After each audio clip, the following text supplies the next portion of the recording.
Well, hello everyone. Welcome to what in the last few seconds I have decided will be called something like Martin's Midweek Musings, which really is completely false advertising because I have no specific intention for these to be midweek. But I just have this thing in my head that maybe I'll release weekly episodes on a Sunday, and there'll be longer ones and then shorter ones midweek. But anyway, irrelevant. There's really no plan for this podcast, but that kind of relates to what I'm going to talk about now. So funnily enough, I'm literally laid in bed. So if you're on a watching platform, apologies, you're looking at some sort of image. And it won't be a great deal different for those of you on listening platforms, other than maybe slightly lower sound quality. I'm really hoping that the quality will be okay. I almost chopped recording this because I had my phone on like a nightstand thing and I was recording just through the phone and you could hear my radiator clicking in the background. And then I found this little lav mic that I keep in my bag attached, and it seems to be okay quality on my 5-second test. Anyway, on to the quick, lol. We'll see if it's quick. Episode musing. Basically, I do want to get in this mindset of recording you short episodes, because some of you, I know, really enjoy short ones.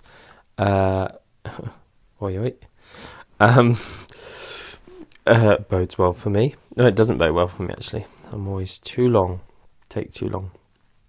So, oh jeez. Right, well, I'm just laid down in bed, and I'm not particularly tired, but I wanted to try and get an early night, so I picked up one of the only books I've ever read more than a page of. I've read about 3 pages of it in my life, and that is The Daily Stoic.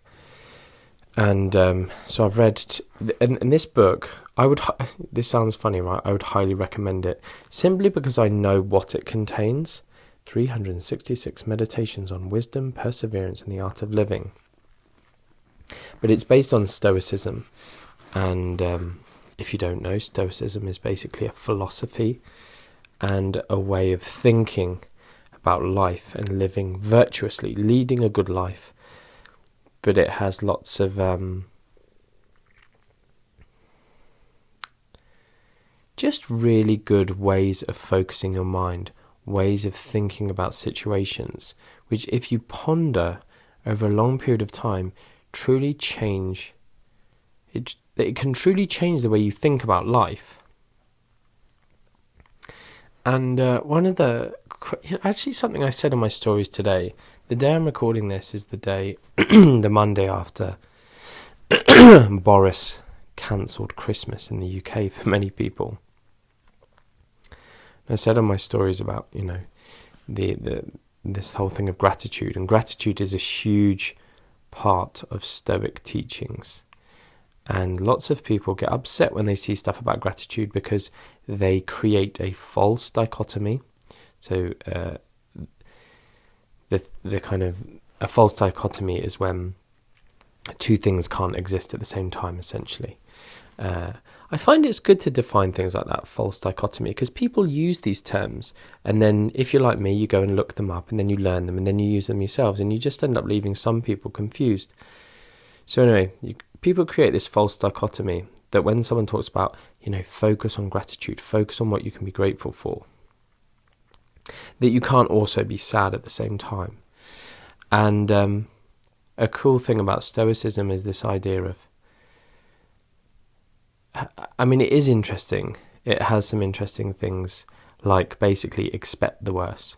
Like life, I think there is probably a quote somewhere that's something about life is suffering. Maybe that's Viktor Frankl. But life is suffering, and finding meaning in your suffering is how you'll find your purpose in life. Something like that. That sounds very Viktor Frankl, actually. Anyway, Stoicism, essentially it's like life is crap. Life will throw you curveballs. But if you kind of expect the worst and you realise that life is full of bad situations and suffering, and you accept the fate of death and stuff like that these things happen, you basically set yourself up for a win. It's like almost don't set your sights too high, which again can sound demotivating, but essentially it's a case of, if something blindsides you, it often causes you the most amount of pain. I often talk about differentials. And if you've been on cloud nine, or if you're used to a certain way of living, or you're just used to anything, and then there's a big differential, it hurts. People who are used to living, let's say, without lots of luxury, or without just basic luxuries, get great joy from the most basic of things. Whereas people with lots of privilege and luxuries, they then lose those. Often they find it really difficult.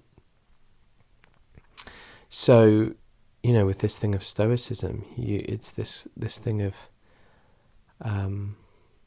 being prepared for the worst, expecting the worst almost, and anything better is a bonus. And so anyway, when I talked about gratitude, it's like you can feel bad, you can feel sad, and you should accept those feelings, and you should allow yourself to feel them. And if one of your friends, I've been thinking about doing a podcast on this, and now it's come into my brain because of this random rambling that I hope you're enjoying. Just checking if it's still recording. Yeah.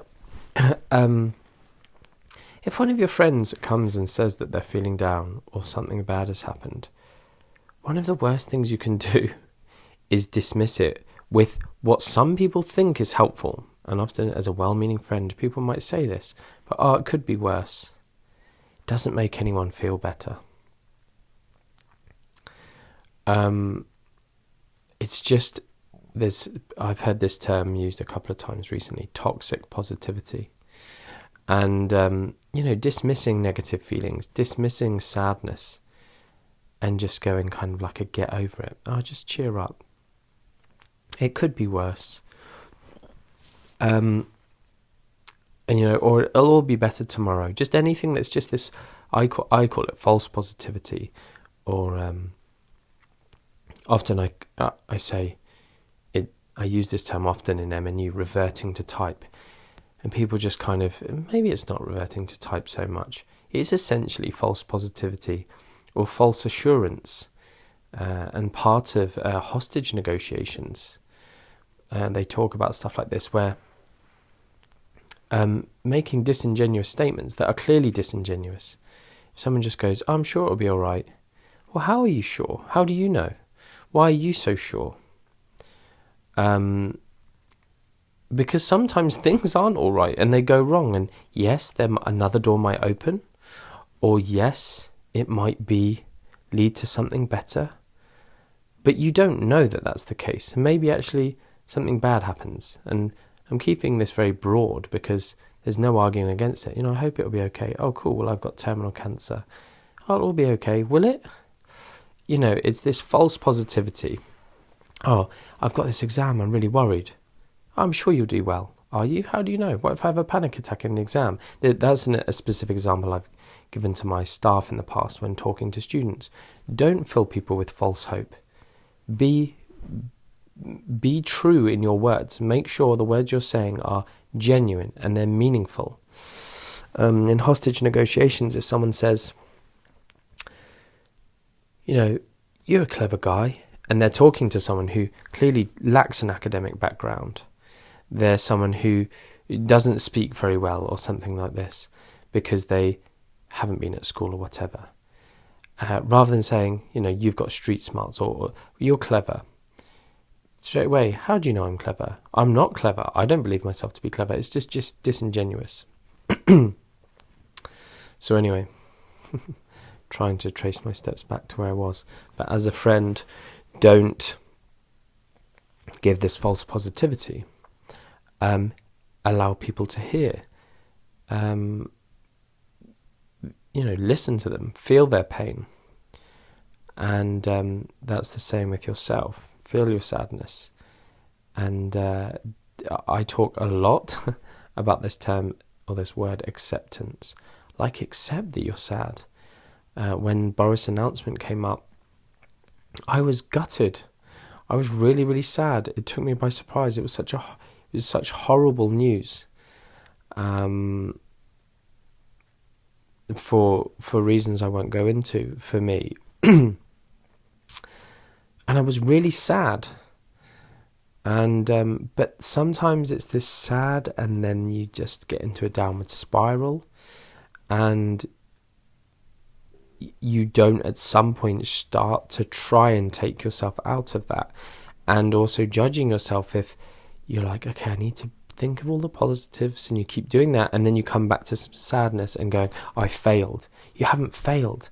And that's the whole thing with Stoicism, as I started to say earlier, is changing your thoughts. Over time, you learn to get better at controlling them. And so the thing I said on my story today is, if you start to change your thoughts, and now I forget the person who said this, but he's this brilliant psychologist. I'll maybe try and put his name in the show notes. I rarely use the show notes of my podcast well. But if I remember his name, I will put him in the show notes if you're particularly interested. But this well-known psychologist talks about this thing of, we need to change our thoughts before we can change our feelings. And once we then change our feelings, we can then change our behaviours. And he speaks about why New Year's resolutions don't ever work, or don't often work, because people just talk about changing the behaviours. We need to change our thoughts first. And I was interested when I heard him say this. It was only a snippet. But then I asked myself, well, what things can you do to change your thoughts? And I imagine he's got lots of amazing techniques that people can use. But again, just lots of it is training the mind. Practicing. Every single time you have a negative emotion, or you're dealing with a negative situation, 2020 has been great practice, right? Or it could have been, sorry. It certainly was for me, because I have done this on purpose. And it's being intentional with these things, taking each situation, and trying to run with gratitude, trying to run with a positive outlook on it, but not dismissing your feelings about it. So yeah, it's funny. That's basically my intro. That's nothing to do with what I'm talking about here. But this book, The Daily Stoic, I've read a couple of pages of it, and the reason I would recommend it is because I use much of what I know is contained in here in daily life, and it massively helps me. And this isn't just me. Like, lots of this stuff is, I've spoken about gratitude before, and we've got this understanding that it's used in therapy, and it's regularly used as a tool to improve people's mental state. And there's so much within Stoicism that I feel like people can benefit from. Some of it, I guess one of the reasons it hugely resonated with me is because I read it and said, I do that. And it really does work. That's really cool. It's a bit of confirmation bias, but then you start to learn more and more from it. Anyway, so on to the actual topic that I just wanted to do, because I hope it will, I always hope those random tangents and stuff that I've spoken about there will stimulate your grey matter, will maybe encourage you, maybe inspire you.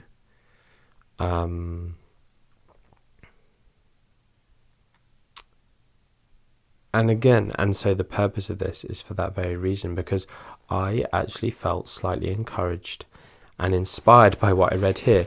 And please don't think that the irony is lost on me here.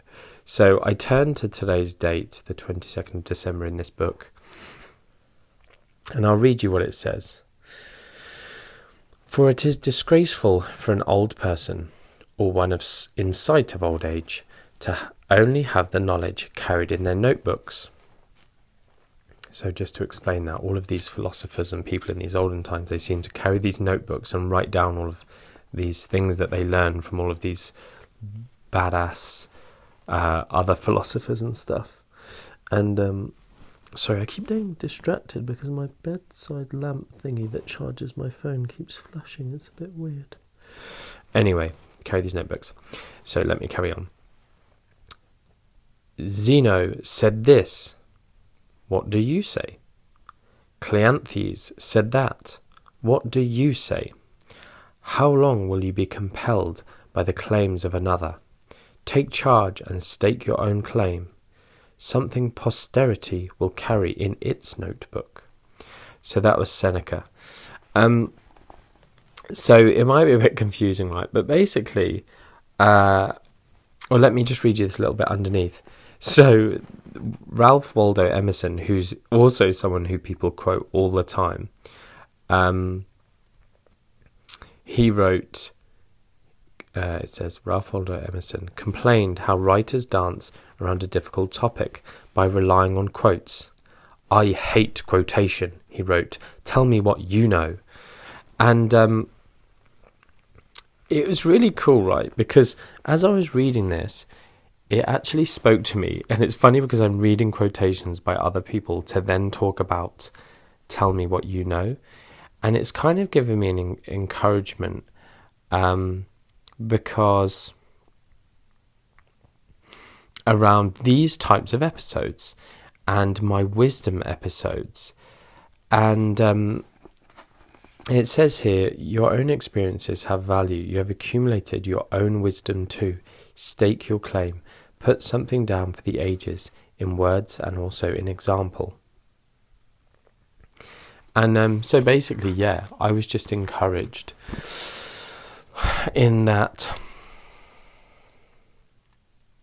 I've said before, wisdom's such a bold title. I've also said before that I feel like I am wise in many ways. Wise for my years. And but have this imposter syndrome around some of these episodes. And so yeah, I just thought it was super cool reading that yeah, we do have our own experiences, and we can learn from them if we're reflective. Everyone has experiences, as some people just maybe reflect on them a bit better. If I have an experience and I fail, but I reflect, it's not really a failure. It's this opportunity to learn. And if I do something and I am present in how I go about doing that thing and I achieve, then again, I learn something. Sometimes we just kind of meander along, fumble our way through. And maybe through reflecting on that, we can learn something. But sometimes we end at the goal and be like, I don't really know how I got there. But if you reflect, we can garner wisdom from both failures and successes, and lots of my stuff in business. I don't regard myself as a business guru or knowing a huge amount about business, but I think a lot. I reflect on things, and I'm able to teach people little bits about business through my own successes and failures. And so, yeah, I just want to give that encouragement. I know some of you listening to this, I know for a fact at least 2 of you listening to this want to start your own podcast, and because you have reached out to me about it. And so I hope that you will listen to this and you will gain some encouragement from this. And so I'll just read you this little final bit. It says, Seneca was throwing down the same gauntlet some 20 centuries before. It's easier to quote to rely on these wise words of others, especially when the people you're deferring to are such towering figures. So when I read that, I thought, in nutrition, people see me as this towering figure. It's funny, it's humbling for me that that's the case. But if I'm honest and frank, that is how people see me. It's very cool. And then it goes on to say, it's harder and more intimidating to venture out on your own and express your own thoughts. But how do you think those wise and true quotes from those towering figures were created in the first place? So yeah, that's my encouragement for some of you.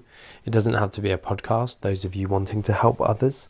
If you have knowledge in your brain, if you have life experience that you've learnt from, don't be afraid to put yourself out there. And as I've said before about elements in confidence, if you have no ego, if you are humble, if you're willing to learn from mistakes, you don't need to be afraid of people calling you out or challenging you. If you're open to discourse, I think that's the right word. Alexa, what's the definition of discourse? As a noun, discourse is usually defined as communication of thought by words. There you go. Conversation. As a verb, discourse is usually defined as to communicate thoughts orally, talk, converse. Alexa, stop. There you go. God, my podcast, you learn everything. Hopefully you heard Alexa, but yeah, discourse, communication. So if you're happy to have discourse over the topic that you're speaking on, then great. You only need to worry about putting yourself out there is if you think you're too big and too clever and too important to not ever be wrong. Yeah, anyway, cool. This wasn't as short as I imagined. 22 flipping minutes. How have I been talking for 22 minutes? It's 1 o'clock in the morning. Anyway, we'll do more of these. Let me know what you think. Chilled out vibe. I've just literally laid on my back looking at my ceiling. Weird. Anyway, sending you much love. Until next time.